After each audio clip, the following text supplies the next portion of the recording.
चतुष्कोणमण्डलं कृत्वा तदुपरि नैवेद्यपात्रन्निधायो गायत्रीमन्त्रेण पात्रान् सम्प्रोक्षयेत।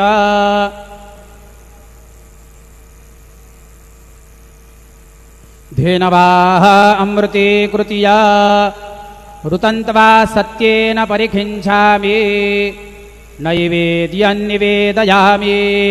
ॐ प्राणायो स्वाहा ॐ अपानायो स्वाहा ॐ व्यानायो स्वाहा ॐ उदानायो स्वाहा ॐ समानायो स्वाहा ॐ ब्रह्मणे नमः।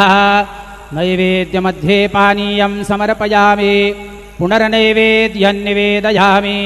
ॐ प्राणायो स्वाहा ॐ अपानायो स्वाहा ॐ व्यानायो स्वाहा ॐ उदानायो स्वाहा ॐ समानायो स्वाहा ॐ ब्रह्मणे नमः।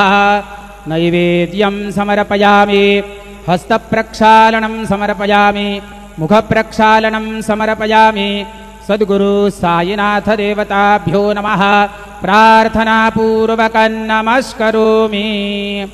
श्री सच्चिदानंद सद्गुरु साईनाथ महाराज के जय।